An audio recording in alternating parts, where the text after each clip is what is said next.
Girl, you've been bringing me food for 4 months now whenever the boss isn't looking. Let me pay you back for that kindness. Tomorrow, don't be the first one to open the diner. Show up late on purpose. Let the manager open the doors. I'll explain everything the day after tomorrow. Maya woke up 5 minutes before her alarm went off. It happened every single morning. For the past year and a half, her body had instinctively learned to wake up at 5:30, as if an internal guard wouldn't let her oversleep for even a second. She stood up carefully from the couch, trying not to let the springs creak, and tiptoed to the window. Outside, the night was still pitch black, with only the street lamp near the porch casting a yellowish glow on the snow-covered yard. Her mother was sleeping in the room behind the thin wall. Maya listened closely. Her breathing was steady and calm. Good. That meant the night had passed without a seizure. After the stroke, every peaceful night felt like a small miracle.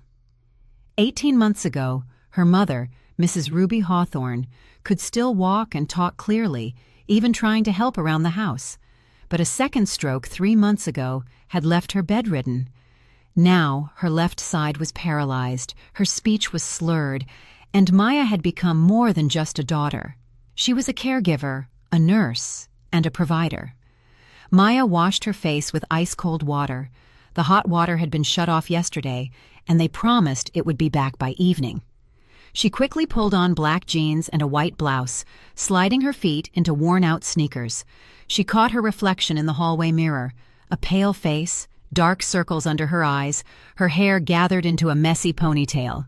She was 26 years old but looked 35. Maya grimaced and turned away.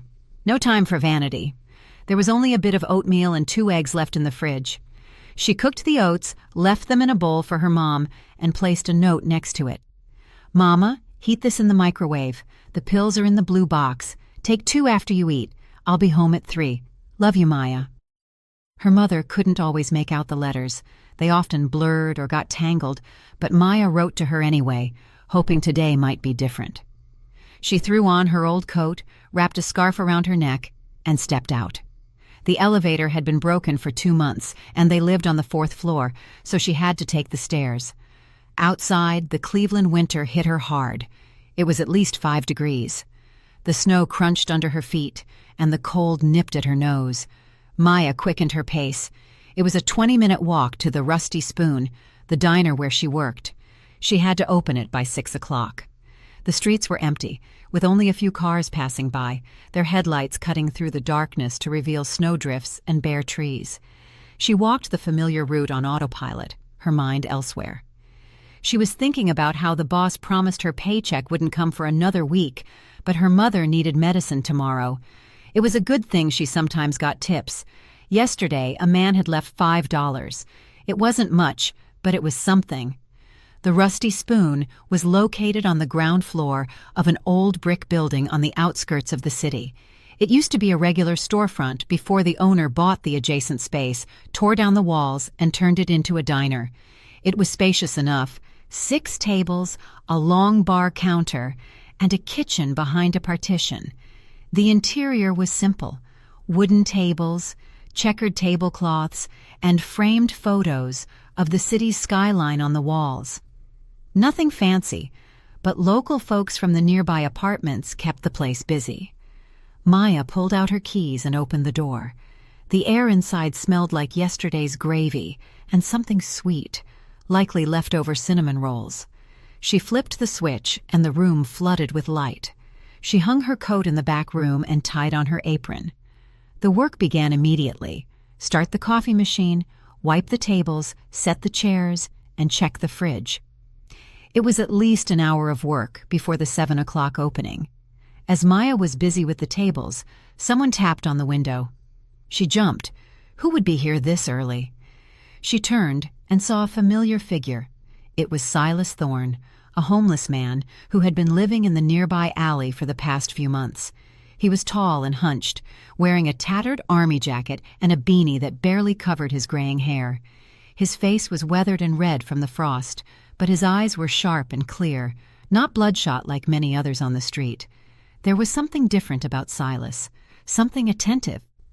Maya waved and pointed toward the back door. A minute later, Silas was standing at the service entrance, shivering. She quickly dashed to the kitchen, filled a plastic container with yesterday's beef stew, added 3 slices of bread, and 2 leftover muffins. The owner, Garrett Vance, strictly forbade giving away food. "It's a write-off! Everything has to be disposed of according to the rules," he would yell. He had caught her once with a bag of scraps, but she did it anyway.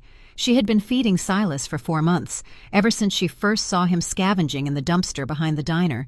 She cracked the door open and handed him the container. Silas took it with both hands and nodded. "Thank you, girl. God bless you." "Don't worry about it, Mr. Thorne," Maya whispered. "Eat up while it's still warm." "The Lord will reward you for your kindness," he said, always with that old-fashioned, solemn tone. Maya was embarrassed at first, but she got used to it. Silas wasn't like the others. He didn't drink, didn't swear, and carried himself with dignity. Once she asked how he ended up on the street. He simply said, "Life happens," and never spoke of it again. "You stay safe out there," Maya said. "It's freezing today.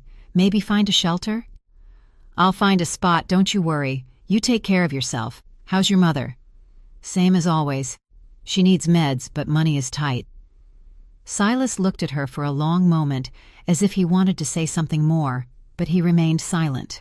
He nodded once more and disappeared into the shadows of the yard. Maya closed the door and returned to the front. It was 5 minutes to 7. Time to open. The first customers arrived almost immediately.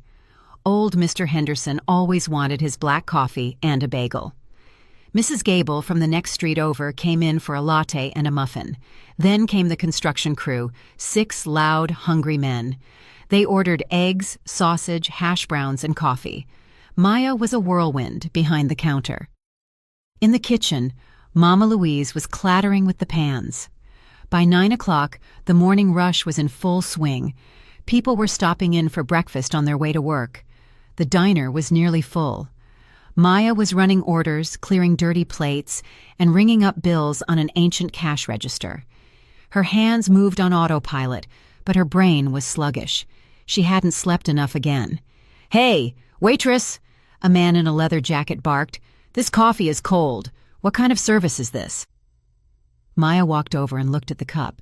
The coffee had been poured 3 minutes ago. It couldn't be that cold, but there was no point in arguing. "I'll replace it right away, sir. I'm sorry." "That's more like it. Probably too busy playing on your phone to notice your customers," he muttered. She grit her teeth, took the cup, and went to the kitchen. Mama Louise glanced at her. "They being rude again?" "I'm used to it," Maya sighed. "You got more patience than me, Maya." I would have told him where he could stick that cup. "I need the paycheck," Maya replied. She poured a fresh cup and brought it back. The man didn't even say thank you. He just went back to his phone. Maya stepped toward the window and caught her breath. Outside, the snow was falling, thick and wet, sticking to the glass. She wondered where Silas was. Did he find shelter? He'd eaten the stew at least. At noon, the owner, Garrett Vance, arrived. He was a man in his 50s, large-bellied, wearing an expensive sheepskin coat and alligator skin boots. His face was red and puffy. His small eyes darted around the room looking for something to complain about. He walked up to the bar and glared at Maya. "Working hard today?" "Everything is under control, Mr. Vance. It's been busy since morning." "Yeah? Then where's the revenue?" He opened the register and flipped through the bills. "Too low. Why?" "People are just ordering breakfast specials. They aren't expensive." "Then sell them more. Push the desserts, the extra coffee. You're just standing there like a statue. I'm paying you to work, not to daydream." Maya stayed silent. Arguing with the boss was useless. He was never satisfied, always finding a reason to yell. He loved money more than anything. He counted every penny, pinched the wages, and wrote off supplies as if he were feeding an army when, in reality, half of it just spoiled and went in the trash. "And another thing," Vance said, scanning the room. "There's dust on this windowsill. See? I run my finger through it, and look. Grime. Disgusting. I pay you all this money, and you can't do the simple things. I wiped it 2 days ago." "2 days ago? What about today? Your hands fall off? You want the customers sitting in filth?" Maya swallowed her pride. He paid her $15 an hour, hardly enough to survive, and he was always behind on payments. But there was no other work. She had tried looking, calling stores and offices, even factories. No luck, no experience, no degree, and a sick mother who needed constant care. Who would hire her? "I'll wipe it now," she said quietly. "See that you do, and move faster. I'm not running a charity here." He turned and stomped into the back office. Maya clenched her fist so hard her knuckles turned white. She breathed slowly, counting to 10. "Don't lose it. You need the money. Mama needs her meds. Everything else comes second." The day dragged on. The lunch rush came and went, followed by a lull. Maya managed to eat a piece of toast and some tea in the kitchen. She wasn't even hungry. Her stomach was tied in knots from exhaustion. Her legs were throbbing, and her back ached. She sat on a stool, leaned against the wall, and closed her eyes. Just 1 minute of rest. "Maya!" Mama Louise barked from the kitchen. "Orders up! Table 3!" She jumped up, grabbed a plate of grilled chicken, and ran. And so it went until evening. Rush, orders, customers. At 3 o'clock, her mother called. She slurred something into the phone, and Maya could barely make it out. "Medicine! Out!" Maya's heart skipped a beat. She ran to Vance's office. "Can I leave a little early today? My mom needs her prescription filled urgently."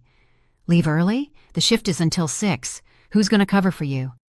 "Please, Mr. Vance, my mom is sick. She's in a bad way." "Everyone's got problems, Maya. Look at me. Taxes, rent, payroll. You think it's easy? You work until the end of your shift, then go wherever you want. She'll be fine for a few hours. Don't ruin my schedule." Maya backed away. Her eyes stung with tears, but she held them back. She went back to the floor and kept working. One thought circled her mind. Get there in time. She had to get to the pharmacy before it closed.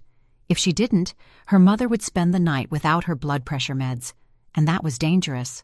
Her pressure could spike, and another stroke could happen. At 6 o'clock sharp, she bolted out of the diner without even changing. She grabbed her coat and hit the street. The pharmacy was 10 minutes away if she ran. Maya ran, ignoring the icy patches on the sidewalk, nearly slipping but catching herself. She burst into the pharmacy, gasping for air. A young pharmacist was behind the counter, flipping through a magazine. "I need Capotine, 2 packs. "Got a prescription?" "Yes, right here." Maya handed over a crumpled piece of paper. The pharmacist took her time, looking it over, then walked into the back. Maya shifted from foot to foot, counting the seconds. The girl returned with 2 boxes. "That'll be $42. Maya pulled out her wallet and counted every cent. $43, all she had left until payday. She paid, grabbed the medicine, and ran home. Her mother was lying in bed, breathing heavily. Maya rushed to her, hugged her, and kissed her forehead. "It's okay, Mama. I have the medicine. I'm going to give it to you right now." She poured a glass of water and helped her take the pill. Her mother swallowed with difficulty, coughing. Maya rubbed her back, whispering, "Quiet now, everything's okay." Gradually, her breathing leveled out. She closed her eyes and drifted off. Maya sat on the edge of the bed and rested her head in her hands. She was so tired she couldn't feel her limbs. She wanted to lie down and not get up for a week, but she couldn't. Tomorrow was another workday, another early wake-up call, another walk in the dark, another day of putting up with Garrett Vance and complaining customers.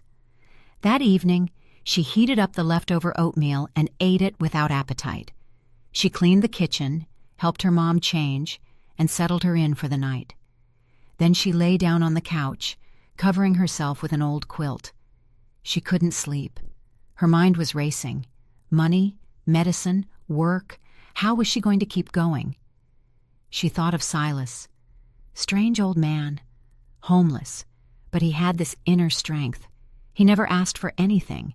He only thanked her. He looked at her as if he could see right through her. Sometimes Maya felt it was easier to talk to him than to anyone else. He didn't judge, didn't give unsolicited advice. He just listened. The next day was a repeat of the last.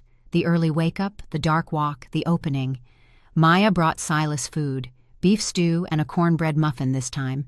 He took it and thanked her, but there was something new in his eyes, a flicker of anxiety. Maya wanted to ask him what was wrong, but Mama Louise called her from the kitchen.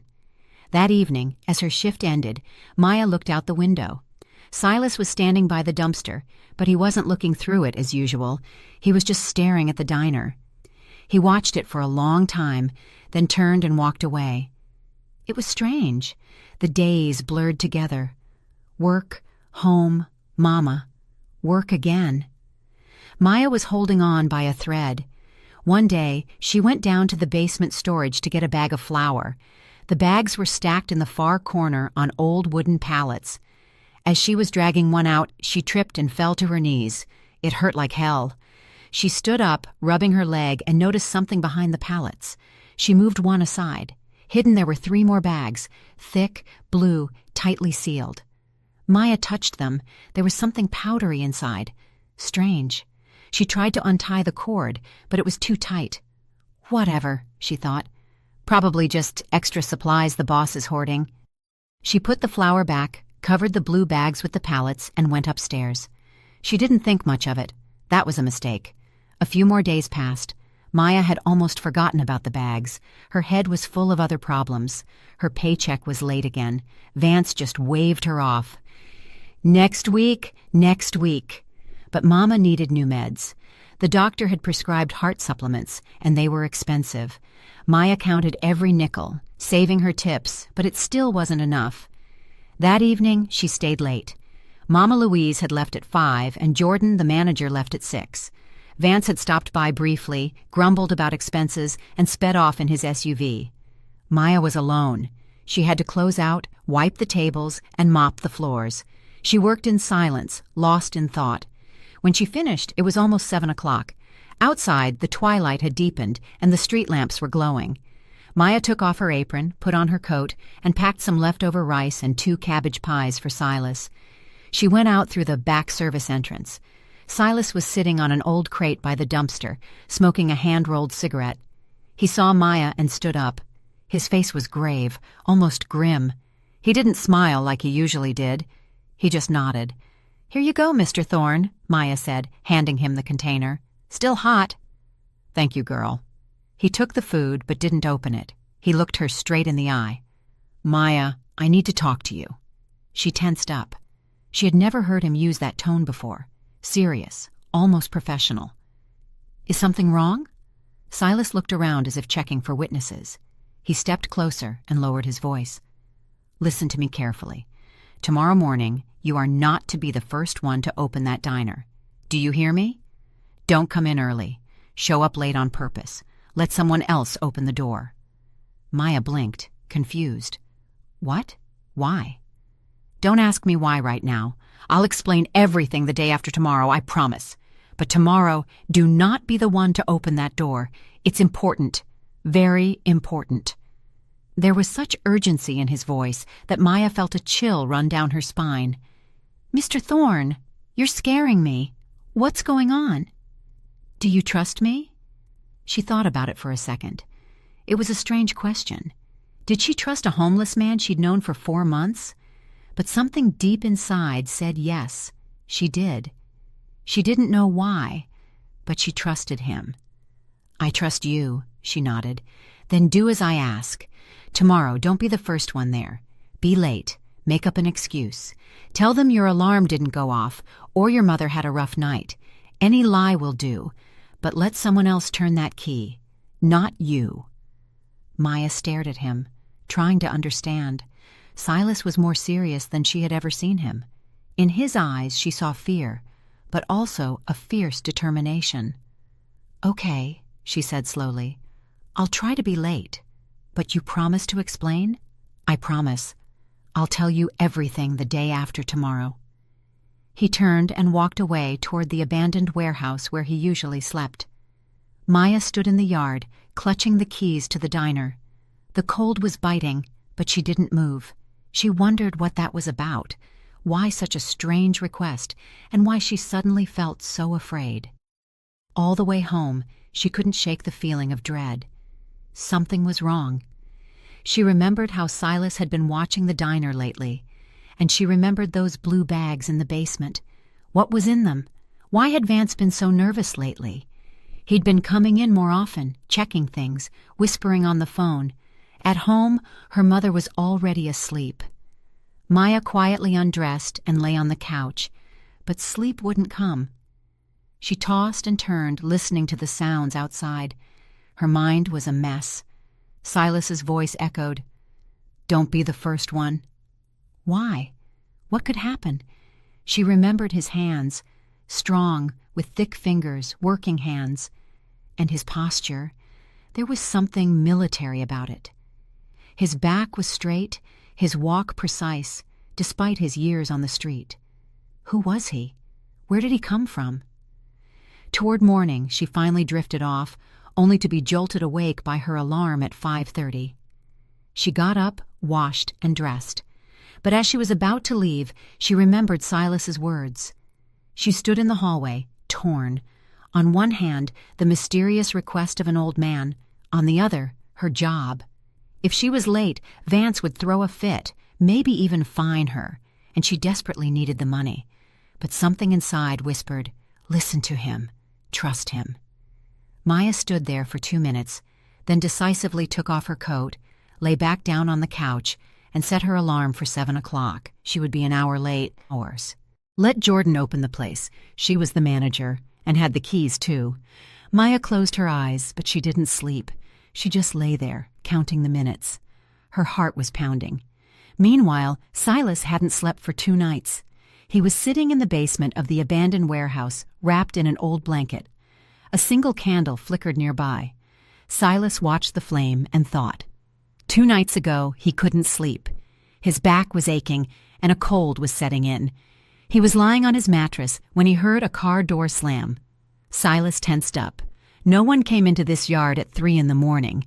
He stood up and peeked out the basement window. A black SUV was idling outside. He recognized it as Garrett Vance's car.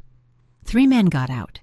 Vance, in his sheepskin coat, and 2 others, tall, broad-shouldered men in leather jackets. He couldn't see their faces in the dark, but their movements were quick and professional. Silas's instincts flared. He hadn't served 8 years in the army for nothing. You don't forget things like that. He'd been in the combat engineers, explosives and demolition. His nose for danger was still sharp. He crouched by the window and watched. The 3 men walked to the diner. Vance opened the door with his key. They went inside but didn't turn on the lights. 5 minutes later, Vance came out, got in his car, and drove off. The other 2 stayed inside. Silas put on his jacket and crept out of the basement. He moved silently, hugging the shadows until he reached the diner. He knew there was a service door on the side. He got close. The door was slightly ajar, likely left that way so they could slip out unnoticed. Silas stood against the wall and listened. Voices drifted from inside, low but clear. "It'll trigger tomorrow morning," a deep, raspy voice said. "You sure?" the younger one asked. 100%.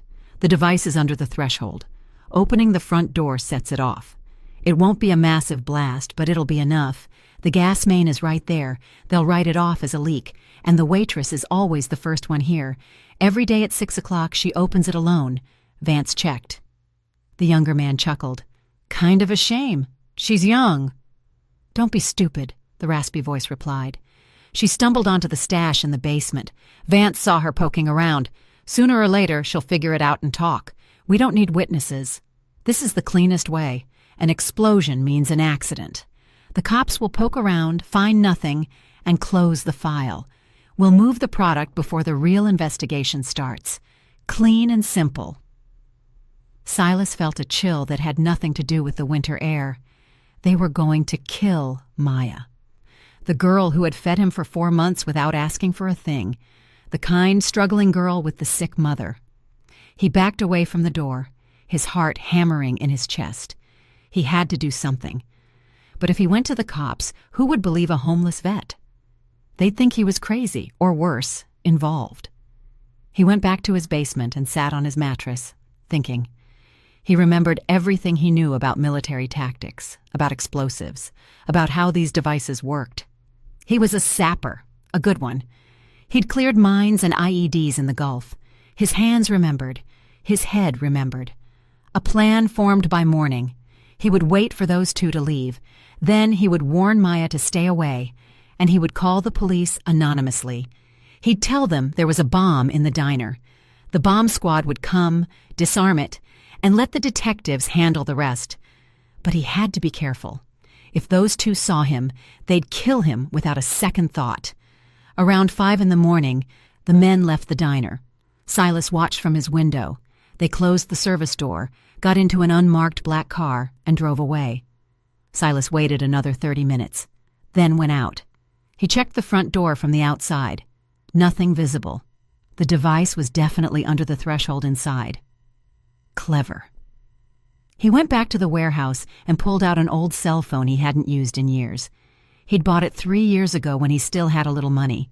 It was dusty, and the battery was nearly dead, but it had enough juice for one call. Silas dialed 911. Emergency services. What is your location? The Rusty Spoon Diner on West Avenue, Building 12. There's an explosive device set to go off when the door opens. Check it now. Sir, wait, who is this? Silas hung up, pulled out the SIM card, and hid the phone. Now all he could do was wait and hope Maya listened to his warning. He remembered her face, pale, tired, but kind. She never looked at him with pity, only with respect. She always asked how he was doing, always brought him food while risking her own job. People like her were rare. Silas couldn't let her die. It would be a betrayal. He had betrayed too much in his life, himself, his family, his oath. But today, he could fix one thing. He could save one life. Maybe then his own life would finally have meaning again. He sat in the dark and prayed. He hadn't prayed in 20 years, but now he whispered the words his grandmother had taught him. Lord, have mercy. Save her. Maya woke up at 7 o'clock to her phone ringing. It was Jordan, the manager. Maya, where are you? Why didn't you open up? I've been standing out here for half an hour. I'm so sorry, Jordan, Maya said, her voice sounding appropriately guilty. My alarm didn't go off, and Mama had a rough night. I'm leaving now. I'll be there in 20 minutes. Maya, this is irresponsible. I can't be doing your job for you every morning. I know, I'm sorry. It won't happen again. Jordan grumbled and hung up. Maya got up, dressed, and left the house. She walked slowly, without rushing. It was a strange feeling, as if time had slowed down. She thought about Silas's words. What did he mean? When she turned onto West Avenue, she saw a cluster of cars around the diner. Police cruisers, an ambulance, a fire truck. A crowd had gathered on the sidewalk, whispering and pointing. Maya's heart raced. She started running. She pushed through the crowd and saw a familiar face. Old Mr. Henderson. Mr. Henderson, what happened? The old man turned, saw Maya, and his eyes went wide. Maya, you're alive, thank God. What do you mean? What's going on? There was a bomb in the diner, right under the door. The police showed up out of nowhere. The bomb squad said someone called it in anonymously. They just finished disarming it. Maya felt her knees buckle. A bomb under the door. She was supposed to be the one to open that door. Jordan, is she okay? She's fine. She had just walked up to the door when the cops swarmed the place. They cordoned off the whole block. Men in suits went in there and spent an hour working. They say the device was set to blow the moment the door opened. Maya sank onto the sidewalk. Her head was spinning. Silas, he knew. He warned her. A young police officer in uniform walked over with a notepad. Do you work here, ma'am? She nodded, unable to speak. The officer knelt beside her. What's your name? Maya Hawthorne. Are you the one who usually opens the diner? Yes, every day at 6. The officer wrote something down and looked at her closely. Why were you late today? Maya hesitated. Should she tell him about Silas? But what if they arrested him? What if they thought he was involved? My alarm didn't go off. I overslept.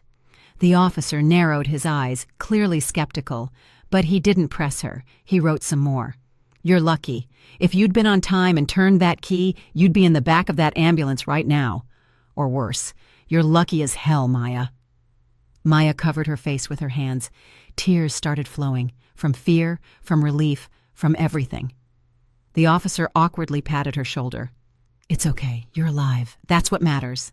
He stood up and went back to his colleagues. Maya stayed there, hugging her knees. Around her, the crowd buzzed, radios crackled, and the city moved on. But she could only think of one thing. Silas saved her life. He found out about the danger, and he saved her. A little while later, another car pulled up, a plain gray sedan. 2 men in plain clothes got out. One was older, in his 50s with a mustache. The other was younger, in a leather jacket. They showed their badges to the officer and spoke for a minute. The older one looked at Maya and nodded. He walked over to her. "Maya Hawthorne? I'm Detective Holloway, Major Crimes. Can I ask you a few questions?" Maya nodded. The detective pulled out a recorder. "You work at the Rusty Spoon?" "Yes, waitress." "How long?" 18 months. "The owner is Garrett Vance. How often did you interact with him?" "He came in almost every day. Checked the books, checked the register." "Did you notice anything unusual lately? Strange visitors? Conversations?" Maya thought back. She remembered how nervous Vance had been, the constant phone calls, the secret meetings in the back room. "There were some men," she said slowly. "Strangers. They'd come in after hours, through the back door. I never saw their faces clearly. They avoided the main room." "How often?" "Maybe 3 or 4 times in the last 2 weeks." Detective Holloway glanced at his partner. "Maya, have you ever been in the basement storage?" "Yes, of course. That's where we keep the flour and the dry goods." "Did you see anything out of the ordinary down there?" Maya remembered the blue bags. There were bags, behind the old pallets, big blue ones. "I found them by accident a few days ago. I wanted to see what was inside, but they were sealed tight. I figured it was just extra stock." The detective leaned in closer. "When was this?" 5 days ago. Maybe a week. Did you tell anyone?" "No one." "Did the owner see you find them?" Maya tensed up. The day she found the bags, she had come upstairs and run right into Vance. He was standing by the door, looking at her with a strange, intense look. He asked what she was doing. She said she was getting flour. He nodded and left, but after that he started looking at her differently. He was always on his phone, whispering in the yard. "I think he might have seen me coming out of there," she said quietly. Holloway stood up and looked at the diner, then back at Maya. "Maya, you were in a lot of danger. Those bags were filled with heroin, a massive shipment. The diner was being used as a distribution hub. Vance and his partners were moving product through here, hiding it in the basement. When he realized you might have seen it, he decided to get rid of the witness. He set that bomb to look like a gas leak accident." Maya turned pale. They wanted to kill her just because she saw some bags. "But how did you know about the bomb?" "An anonymous call came in at 5:30 this morning. A male voice told us exactly where it was and how it was rigged. We moved fast, called in the squad, and disarmed it 10 minutes before you were supposed to be there." Silas. It was Silas. Maya had no doubt. He found out and he called. He saved her. "Do you know who called?" she asked. The detective shook his head. "Burner phone. The SIM was tossed. No way to trace it, but whoever it was, they saved your life." Maya stood up and looked around. She had to find Silas. She had to thank him, find out how he knew. She apologized to the detective, said she'd be right back, and ran to the abandoned warehouse. The basement where Silas lived was empty. The mattress, the blanket, the bags of rags, they were all there. But Silas was gone. She ran through the yard, checked behind the garages, looked by the dumpsters. Nothing. It was as if he had vanished. She went back to the diner and found Detective Holloway. "Can I ask one more thing? The caller, can you find him?" Holloway looked at her curiously. "Do you have an idea who it was?" Maya hesitated. Should she tell him? But Silas was homeless. They could blame him for anything if they knew he was watching the place. What if they thought he was an accomplice? She couldn't risk it. Silas saved her. She wouldn't betray him. No, she lied. I just wanted to say thank you. Holloway nodded. If you remember anything else, call me. He handed her a business card. What happens to the diner now? Maya asked. We're searching the place now. Once we process the drugs, Vance is going to jail for a long time. The diner will be closed until the investigation is over. And me? I'm out of a job. Holloway shrugged. I'm afraid so. But you'll be eligible for compensation. You're a victim and a key witness. The state has funds for this. Plus, if you testify, there are additional payments. Maya nodded. The job was gone, but her life was hers. That was everything. The next few hours were a blur of statements and protocols. Maya told them everything she knew about Vance, the visitors, and the bags. The investigator wrote down every word. Then Holloway took her inside the diner. He needed her to show him exactly where she found the bags. They went down to the basement. The bomb squad had finished, and the device was gone. Maya led them to the far corner and pointed at the pallets. Right there, behind those crates. The officers moved the pallets. 4 blue bags were sitting there. An officer in gloves sliced one open. White powder in clear plastic bricks spilled out. Holloway whistled. Pure heroin, at least 20 kilos. That's a life sentence right there. He pulled out his phone, made a call, and then turned to Maya. Your testimony is going to put him away for good. Thank you for your cooperation. Maya was let go around 3 in the afternoon. She walked home. She didn't have money for the bus, and she needed the walk to process everything. They had tried to kill her. To Garrett Vance, she was nothing. Just a waitress, easily replaced. Her life meant nothing to him. If it weren't for Silas, she'd be in the morgue right now or mangled in a hospital bed. She stopped in the middle of the sidewalk, leaning against a brick wall. Her hands were shaking. Only now, with the adrenaline fading, did the horror of it hit her. Tears streamed down her face. She sobbed quietly, trying not to draw attention from passers-by. Then she wiped her face with her sleeve and kept walking. Mama was waiting. She had to tell her what happened, calm her down, and figure out what came next. Her mother was in bed, watching TV. She saw Maya and tried to smile. Her left side remained frozen. "Maya," she whispered. Maya sat beside her and took her hand. "Everything's okay, Mama. I'm home." "You cry?" "No, it's just cold outside. My eyes are watering." Mrs. Ruby looked at her doubtfully but didn't push. Maya patted her hand, went to the kitchen, and heated up some soup. She fed her mother, gave her her pills, and then sat by the window, looking out at the yard. Where was Silas? Why did he disappear?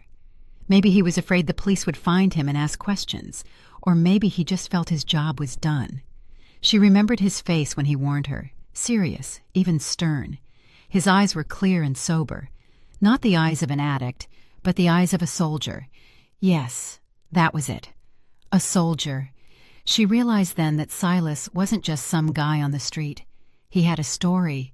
He had a past. She decided she had to find him. She had to find him, thank him, and help him if she could. That evening, Detective Holloway called. "Maya, I wanted to let you know that we picked up Garrett Vance. He's been charged with drug trafficking and attempted murder. We're still looking for his associates, but we'll get them. Your testimony was vital. And about the compensation. You need to come to the district attorney's office to file the paperwork. You're looking at a significant sum, at least $50,000 for emotional distress and cooperation." $50,000. Maya nearly choked.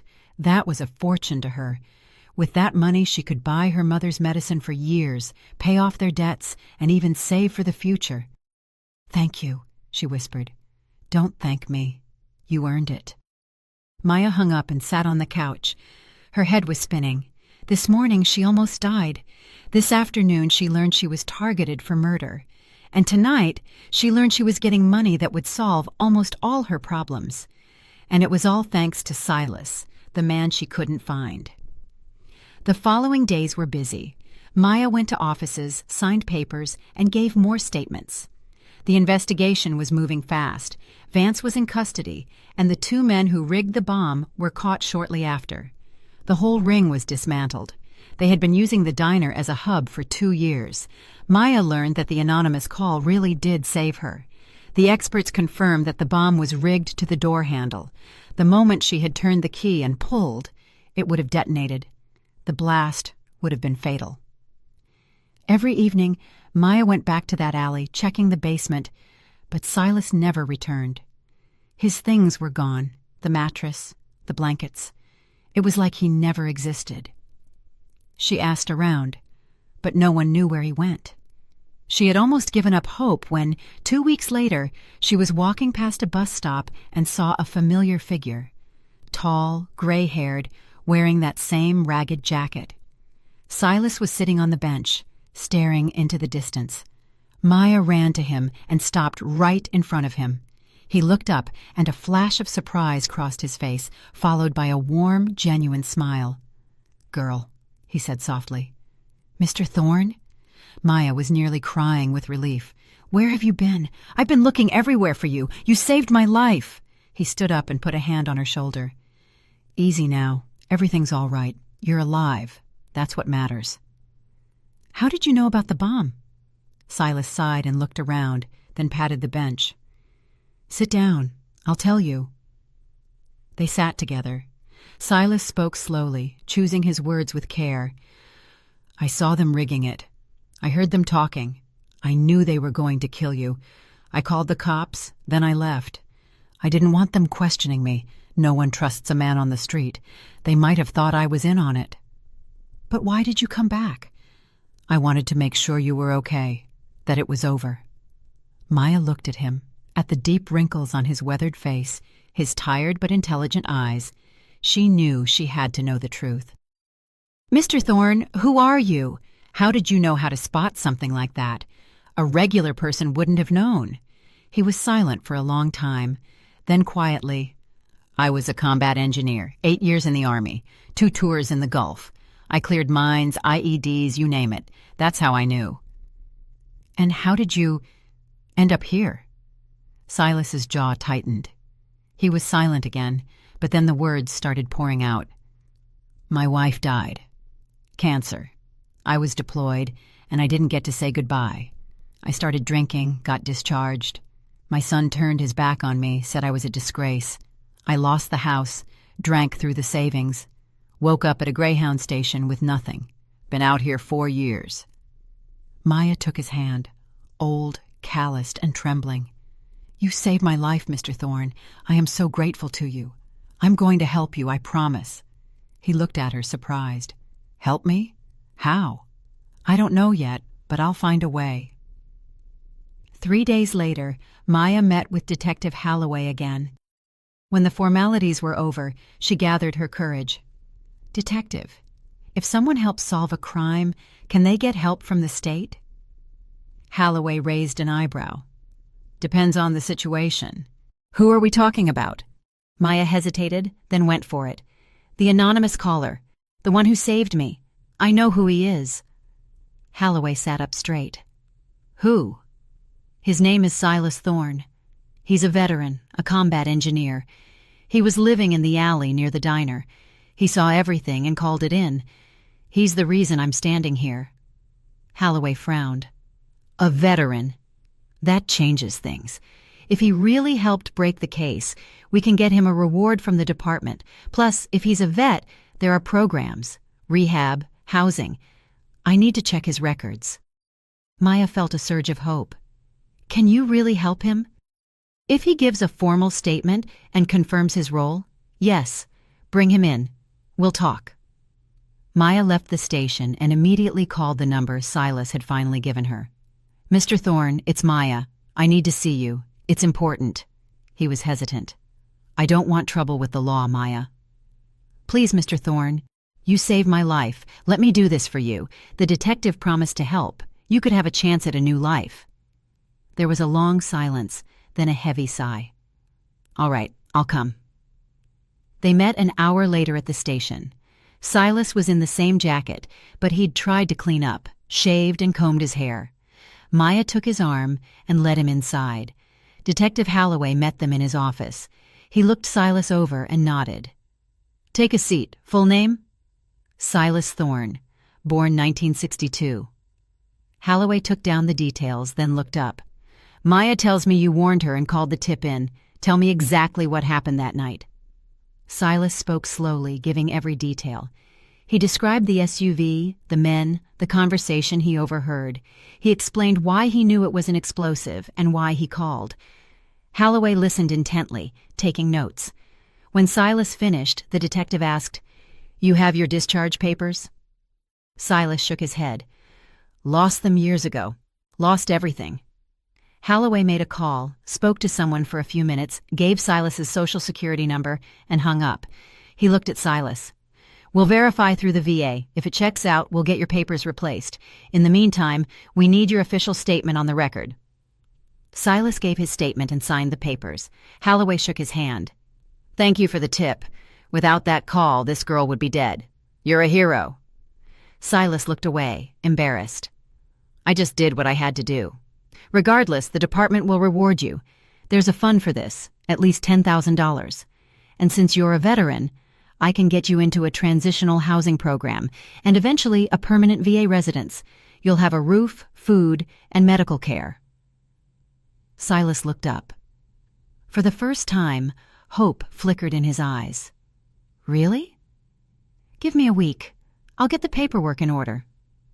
A week later, Holloway called Maya. He sounded pleased. "Maya, good news. Silas Thorne's record is clean. He was a highly decorated engineer, discharged for medical reasons after an injury. I've secured his placement in a veterans rehab center. In a month, he'll move into permanent housing. And his reward check for $120,000 is being processed." Maya wanted to scream with joy. "Thank you. Thank you so much." She called Silas and told him. He was quiet for a long time. Then his voice broke. "Girl, I don't know how to thank you." "You already did," she said. "You saved my life. Now it's my turn." A week after that, Maya's compensation came through. $85,000. She looked at the numbers in her bank account and couldn't believe it. She'd never seen that much money in her life. The first thing she did was buy her mother 6 months' worth of medicine. She paid off the rent, the utilities, and bought her mother a new orthopedic bed. She hired a visiting nurse to come by for a few hours a day. The doctor said regular therapy would help her regain some movement. Then she sat at her table with a notebook and did the math. She had $60,000 left. She could save it. Or... Maya remembered her old dream. She had always wanted her own place. A small cafe where she was the boss, not the waitress. A place with good people, good food, and a warm atmosphere. Not a front for criminals, but a real community spot. She started looking. She called agencies, looked at listings, and found a small space on the ground floor of a building on the edge of town. It used to be a little bakery that closed down. The rent was reasonable, $2,000 a month. Maya went to see it. It was small, maybe 500 square feet, but it was clean and bright. It had plumbing, a kitchen area, and room for 4 tables. She calculated the costs: rent, renovation, equipment, supplies. It would take about $40,000. She'd have $20,000 left for emergencies. Maya signed the lease. For the next 3 weeks, she worked non-stop. She painted the walls herself, put up wallpaper, scrubbed the floors. She bought old tables and chairs from a thrift store, sanded them down, and painted them white. She hung light curtains and ordered a sign for the front. The Kind Heart Cafe. Silas helped her. He was already in the rehab center, getting treatment and getting his life back on track. But he came by almost every day. He fixed the outlets, put up shelves, and painted. He worked in silence, his hands moving with the precision of a man used to building things. "Mr. Thorne, you're helping me so much," Maya said one day. "I don't know how to pay you back." He smiled. "You already did. You gave me my life back. For 4 years I was a nobody. A ghost people walked past. You fed me. You talked to me like a human being. You reminded me that I was still useful. That's worth more than any check." Maya hugged him tight. He patted her back, then went back to work. A month later, the cafe opened. It was quiet and humble. Maya baked cornbread, made stew, prepared salads, and set the tables. She lit small candles and put a sign on the door. Grand opening, first 10 customers eat for free. The first to walk in was old Mr. Henderson. He saw Maya and gave her a huge grin. "Maya, look at you, your own place. Come on in, Mr. Henderson, have a seat." Soon, other neighbors and strangers started trickling in. By evening, all 4 tables were full. Maya ran the orders, smiling, talking to guests, feeling like she was exactly where she was supposed to be. Her mother was sitting on a high stool at the counter. Maya had designed a special spot for her. She couldn't move much, but she could take orders and ring up sales on a simple iPad system. She tried so hard, and though her speech was still a bit slow, the customers were patient and kind. Some even came just to chat with her, older women from the neighborhood who knew about her illness and wanted to offer support. Business was slow at first. The first few months were tough, and the money barely covered the food and the rent. Maya was up at 5, buying produce at the market, cooking, serving, and cleaning. She'd collapse at night, exhausted, but she was happy. It was her place. She didn't have to answer to anyone. Gradually, regulars started appearing. People talked about the cafe, how the food was delicious, the prices were fair, and the owner was kind. The revenue grew. After 3 months, Maya was finally able to start saving a little. One day, a young man walked in. He was in his 30s, wearing a clean shirt and jeans, carrying a box of samples.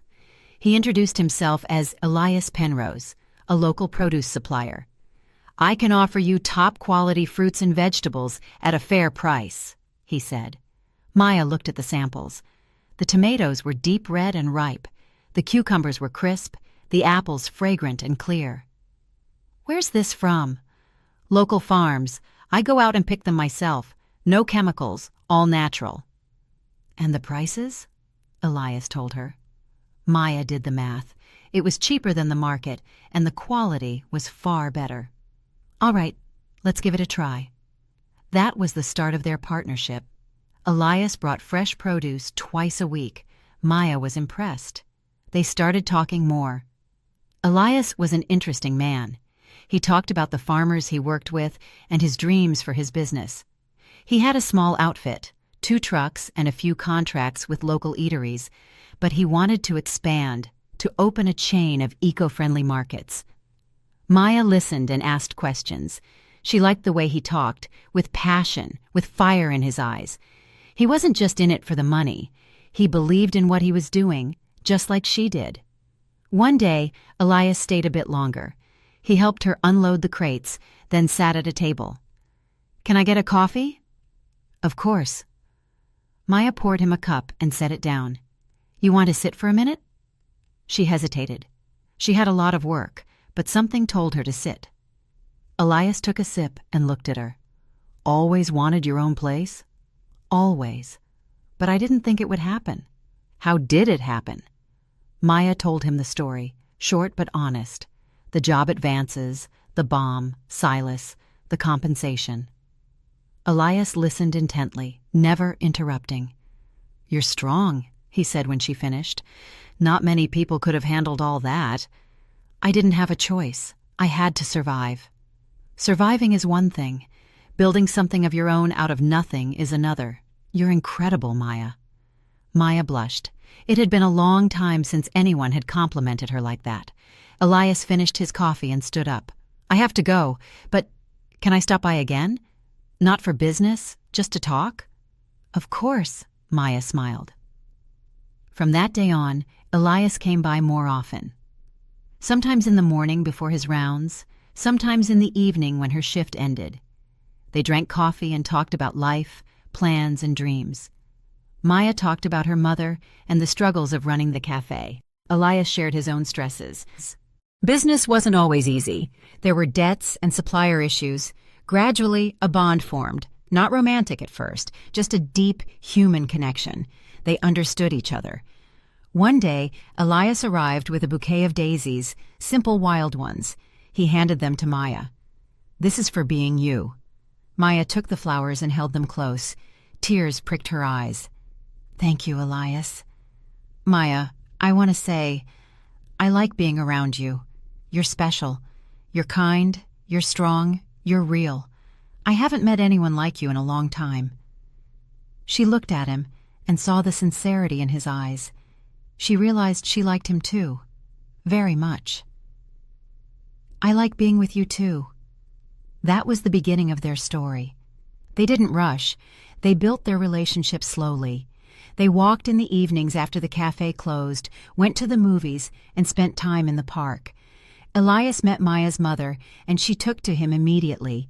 She could tell he wouldn't hurt her daughter. 6 months later, Elias proposed, not in a fancy restaurant, but right there in the cafe, at the table where they always sat. He pulled out a small box and opened it. Inside was a simple ring with a small stone. "Maya, I want to be with you forever. Will you marry me?" She looked at him, then at the ring, and felt her heart swell with happiness. "Yes, Elias, yes." The wedding was small, held in the cafe among friends and family. The tables were pushed together and decorated with flowers. They baked pies and shared a meal. Maya's mother sat at the head of the table smiling. Her condition had improved significantly over the year. She had even learned to speak more clearly. The guest of honor was Silas. He had moved into his permanent VA residence 3 months prior. He was sober, healthy, and looked like a different man. He wore his old dress uniform, which the VA had helped him recover, with his medals pinned to his chest. When everyone was gathered, Silas stood up and raised his glass. The room went quiet. "I want to say a few words," he began. His voice was steady and strong. "I've lived a hard life. I've seen war, I've felt loss, and I've hit rock bottom. For 4 years I was a ghost, a homeless old man that people stepped over. I lost hope, I lost faith in people, and I lost faith in myself. And then one day, a girl who was barely making it herself started bringing me food, not out of pity, but out of kindness. She talked to me like a man. She didn't walk past, and when trouble came, I realized I couldn't let her die. This girl gave me back my dignity, and I saved her life. We saved each other." He paused, swallowing hard. There were tears in his eyes. "Maya, Elias, I wish you nothing but happiness. Take care of each other, and remember, kindness always comes back. It always finds its way home." The guests cheered and clapped. Maya walked over to Silas and hugged him tight. He patted her head and whispered, "Be happy, girl." After the wedding, life settled into a beautiful rhythm. Maya and Elias rented a 2-bedroom apartment nearby, and Mrs. Ruby moved in with them. Maya still cared for her, but they had help now. Elias had hired a caregiver for half the day. The cafe was thriving. Elias helped with the supplies and the books. They were a team. A year later, they opened a second small cafe in the next neighborhood, then a third. The business grew steadily, built on the same principles as the first. Silas worked as their security consultant. He came by once a week, checked the premises, made sure the exits were clear and the alarms were working. Maya paid him a small salary, but for Silas, it wasn't about the money. He felt needed. He felt useful. One evening, the 3 of them were sitting in the first cafe, Maya, Elias, and Silas, drinking tea and eating pie. Maya said, "You know, sometimes I wonder, what would have happened if that bomb hadn't been there?" "You'd still be working for that crook," Elias said, "breaking your back for pennies." "And I'd still be in that basement," Silas added, "drinking myself to death. I probably wouldn't have made it another year." Maya shook her head. "Fate is a strange thing. A terrible event turned into our salvation." "It wasn't fate," Silas corrected her. "It was kindness. Your kindness started the whole thing. You fed me without expecting anything back. I paid you back by saving you. You helped me get on my feet. Now I help you. This is what life is supposed to be. People looking out for one another." Elias nodded. "The old man is right. Kindness always returns." Maya took their hands. Silas's wrinkled, warm hand and Elias's strong, steady one. She squeezed them tight. "Thank you both for everything."